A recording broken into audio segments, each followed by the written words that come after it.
Ya, Bapak Ibu yang dikasihi Tuhan, berjumpa dalam program Pagi Menyapa bersama saya Ibu Ruth Purwanti. Ya, pada pagi yang indah ini, saya akan memberikan judul tentang orang yang merasa benar. Kita bersama-sama akan membaca dari kitab dari Injil Markus pasal yang ke-14, ayatnya yang ketiga sampai dengan 9. Yesus diurapi. Ketika Yesus berada di Betania, di rumah Simon si Kusta, dan dengan duduk makan, datanglah seorang perempuan membawa suatu buli-buli pualam berisi minyak narwastu murni yang mahal harganya. Setelah dipecahkannya leher buli-buli itu, dicurahkannya minyak itu ke atas kepala Yesus.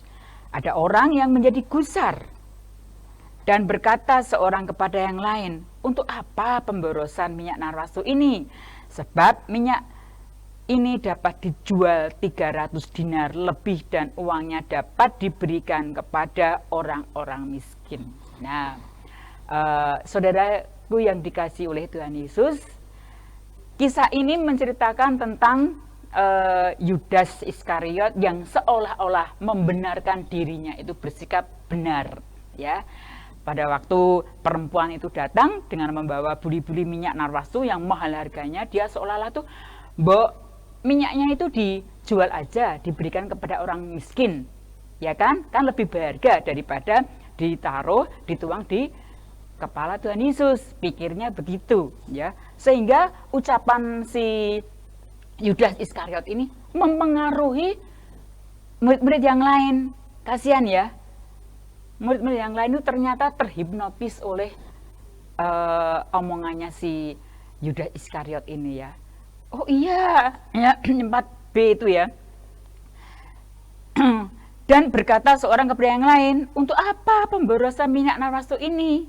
Sebab minyak ini dapat dijual 300 dinar lebih dan uangnya dapat diberikan kepada orang miskin." Ya, Tuhan tahu apa yang sedang dipikirkan oleh Yudas. Nah, di sini kadang-kadang kita itu hati kita nggak berpikiran kalau ada orang yang berpikiran seperti itu ikut-ikutan menghakimi, ya. Oh itu nggak benar itu, ya, itu nggak benar, harusnya begini ya.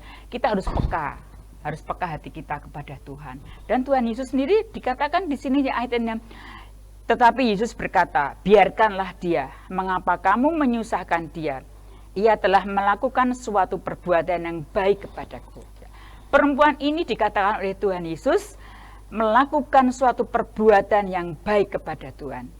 Ya, terus disindir lagi ya oleh Tuhan Yesus, disindir ya Yudas ini di ayat yang ke-7. "Karena orang-orang miskin kan selalu ada padamu," ini melalui bahasaku ya, "dan kamu dapat menolong mereka bila mana kamu menghendakinya, tetapi aku tidak akan selalu bersama-sama dengan kamu." Loh Yudas, selama ini kan kamu itu kan selalu bersama-sama dengan orang-orang miskin. Ngapain sih kamu repot-repot? Tidak mengatakan seperti itu ya tadi di ayat 4 itu ya. Kan harusnya tuh kan kamu nggak usah mengatakan itu, hidupmu tuh harus pedulilah kepada orang yang kekurangan. Kenapa harus mengatakan hal ini? Lah inilah kadang-kadang kita merasa benar di hadapan Tuhan, ya. Kadang-kadang kita perbuatan kita, kelakuan kita tuh kadang-kadang sok merasa, "Oh ini loh aku benar." Malah kadang-kadang sok ngatur-ngatur Tuhan, ya. Kita jangan ikut-ikutan seperti itu, ya. Terus yang ayat yang selanjutnya, "Karena orang-orang miskin selalu ada padamu dan kamu dapat menolong mereka bila mana kamu menghendakinya, tetapi aku tidak akan selalu bersama-sama kamu. Ia telah melakukan apa yang dapat dilakukannya. Tubuhku telah diminyakinya supaya sebagai persiapan untuk penguburanku." Ya, jadi di sini katakan bahwa Tuhan Yesus itu memberikan apresiasi yang luar biasa kepada si perempuan ini, ya. Walaupun dianggap rendah perempuan ini, tapi dia dengan kerendahan hati mau melayani Tuhan dengan hatinya, bukan seperti Yudas Iskariot, ya. Tentunya kita tahu ya akhir hidupnya dia sangatlah menderita sekali. Jadi jangan Jangan menjadi tolak ukur bahwa orang yang sudah Kristen lama itu mesti orangnya baik, itu belum tentu. Yang penting tujuan akhir hidupnya mereka, ya. Tidak ada yang ini loh, apa namanya, menjadi sesuatu hal yang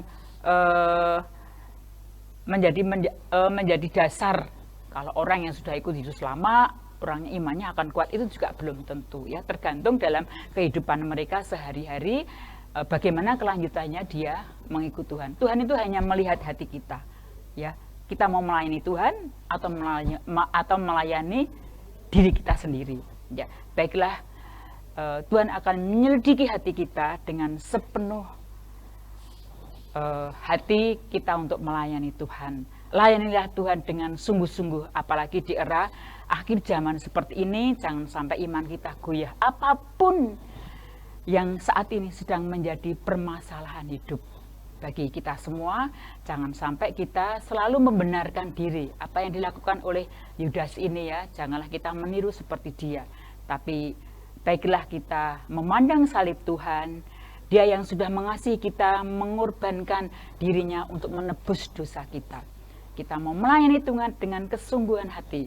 Kita mau selidiki hati kita.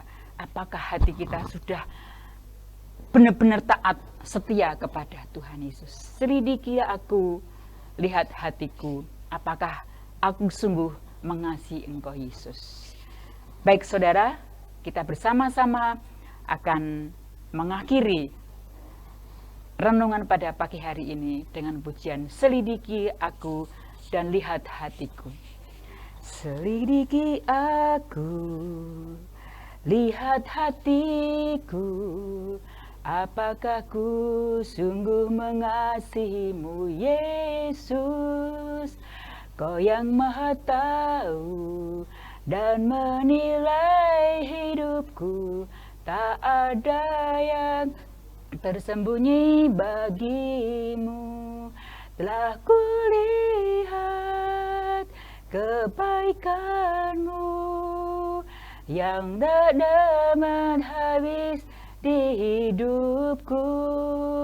Ku berjuang sampai akhirnya, kau dapati aku tetap setia. Kau dapati aku tetap setia. Terima kasih Tuhan Yesus untuk pagi yang indah ini. Biarlah kami Engkau dapati tetap setia Tuhan. Kami mau melayani Engkau dengan sepenuh hati kami Tuhan. Engkau yang menilai hati kami. Engkau yang menilai apa yang kami lakukan. Biarlah kami jangan merasa diri kami benar, tetapi kami merasa bahwa tanpa pimpinan Tuhan, tanpa pertolongan Tuhan, kami tidak bisa apa-apa. Terima kasih Tuhan Yesus untuk semuanya ini.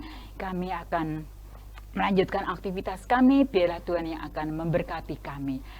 Dalam nama Tuhan Yesus kami sudah berdoa dan mengucap syukur. Haleluya. Amin.